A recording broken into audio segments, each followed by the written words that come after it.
संपूर्ण बिहार को झकझोर कर देने वाला कोढ़ा का वो मंजर जहां बस और पिकअप की टक्कर में 13 जिंदगियां खत्म हो गई। दादपुर चौक के पास हुई इस भीषण सड़क हादसे ने पूरे बिहार को रुला दिया। लेकिन अब इस मौत की सड़क पर सिस्टम जाग गया है। हादसे के बाद सोमवार को प्रशासनिक अमला एक्शन मोड में दिखा। जिला अधिकारी आशुतोष द्विवेदी और एसपी शिखर चौधरी खुद पूरी टीम के साथ ग्राउंड जीरो पर उतरे।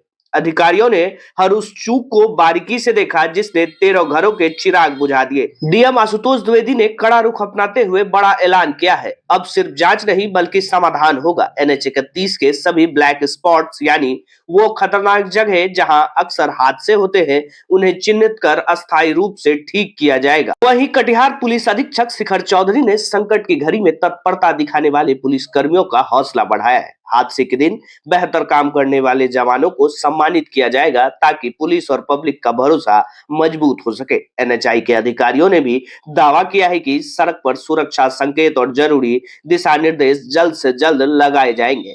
सर बीते दिनों सड़क दुर्घटना हुई थी, उसके बाद आज आप मुआयना करने पहुंचे।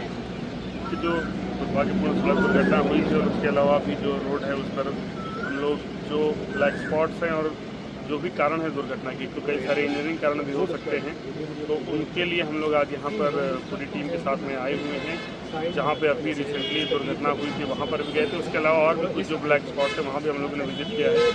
NHI की पूरी टीम भी है हम लोग के साथ में, उनके प्रोजेक्ट डायरेक्टर PD है वो भी साथ में, SP साहब भी हैं। तो हम लोग देख रहे हैं कि जो भी हम लोग का ऐसे जो ब्लैक स्पॉट्स है जहाँ पे रेगुलरली फ्रीक्वेंटली दुर्घटनाएं हो रही हैं, उसको किस प्रकार से हम लोग अगर कुछ इसका इंजीनियरिंग सोल्यूशन निकलता है कि हम लोग किस प्रकार से उन दुर्घटनाओं को कम कर सकें और अपनी जो सड़क है उसको ज़्यादा सुरक्षित कर सकें, इसी पर विचार विमर्श और इसी को देखने के लिए हम लोग साइट विजिट किए। सर पिछले साल भी सर कुर्सेला और फारबिसगंज हाईवे जो है वहाँ सर मक्का सुखाने के कारण स्कॉर्पियो दुर्घटनाग्रस्त हुई थी। लगातार सर NH 31 के दोनों साइड सर मक्का सुखाया जा रहा है, इसके लिए कितना एक्टिविटी? इस बार हम लोग कोशिश कर रहे हैं लोगों को अवेयरनेस भी इस बारे में देने के लिए, जो किसान हैं जो मक्का सुखाते हैं उनको बताने के लिए कि कितना खतरनाक हो सकता है। उनके लिए एक सामान्य सी बात है उनकी फसल सुखाने की, तो उनको हम लोग इस चीज़ के बारे में अवेयर भी करने की कोशिश कर रहे हैं और साथ ही साथ एनफोर्समेंट भी हम लोग बढ़ाएंगे कि कोई भी जो ऐसा कर रहा है वो वहाँ पर ना करे, ताकि इस प्रकार की जो दुर्घटनाएं हैं उनको हम लोग अवॉइड कर सकें। तो दोनों तरीक़ों से हम लोग काम कर रहे हैं, लोगों को समझा भी रहे हैं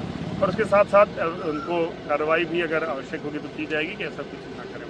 सर जिस बस से दुर्घटना हुई थी सर उसका जो इंश्योरेंस एक दिन पहले फेल था, लेकिन दुर्घटना के एक दिन बाद उसका इंश्योरेंस कंप्लीट हो जाता है।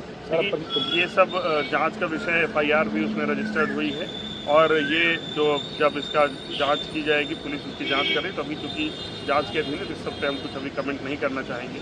ये निश्चित है कि जो भी हमारी जो गाड़ियाँ चल रही हैं या जो भी लोग इसमें ट्रांसपोर्ट के बिजनेस में इन्वॉल्व है, सारी कंप्लाइंसेज उनको करनी है और इस पर लेकर के बिल्कुल हम लोग की ज़ीरो टॉलरेंस है। इसके लिए अलग से अभियान भी चलाया जाएगा ताकि जो भी नियम हैं ट्रांसपोर्ट के उनका पूरी तरीके से पालन करवाया जाए। सर जिस जगह दुर्घटना हुआ है सर उस तरफ जो है ड्राइवरों के लिए शेड बनाया गया, लेकिन उसको अतिक्रमण करके फिलहाल उस जगह पे होटल खोल लिया गया, इस पर क्या कार्रवाई होगी? जो शेड अगर कोई फैसिलिटीज जो भी डेवलप की जाती है हाईवे पे, वो इसलिए की जाती है ताकि जो सड़क का प्रयोग करने वाले लोग हैं उनको सहूलियत मिल सके। अगर उन फैसिलिटीज़ में कोई डिस्टर्बेंस किसी भी प्रकार का हो रहा है तो उसको हटा करके जो सुविधाएं का प्रावधान, जो सुविधाओं का प्रावधान सरकार के द्वारा किया गया है वो उनके इंटेंडेड बेनिफिशियरी उनको निश्चित रूप से मिले, ये हम लोग इंश्योर करेंगे। सर आज दुर्घटना के बाद कोढ़ा पहुँचे हुए CM सर और जो NHI की पूरी टीम है हम लोग साथ ही इंस्पेक्शन कर रहे हैं। बेसिकली ट्रैफिक में एक डेटा होता है जहाँ पे कि ब्लैक स्पॉट्स चिन्हित किए जाते हैं और ऐसा देखा जा रहा है कि 60 से 70% इसी रोड पर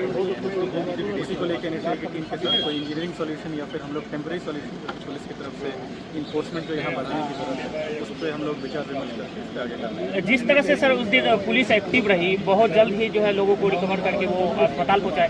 इनमें जो कुछ ऐसे पुलिस पदाधिकारी थे जो कुछ लोगों को गोद में लिए जो है अस्पताल के, उसके लिए सर कुछ आपके तरफ से अवार्ड वगैरह? जी हम लोग जो उस दिन पुलिस कर्मी द्वारा जो यहाँ पे बेहतरीन प्रदर्शन किया गया इतनी दुखद घटना के बाद, उसको लेकर हम लोग उनको पुरस्कृत करेंगे, सुसेवान उनको दिया जाएगा। साथ ही साथ हम लोग यहाँ पे इन्फोर्समेंट भी बढ़ा रहे हैं, हम लोग अतिरिक्त बल यहाँ पे अतिरिक्त करें।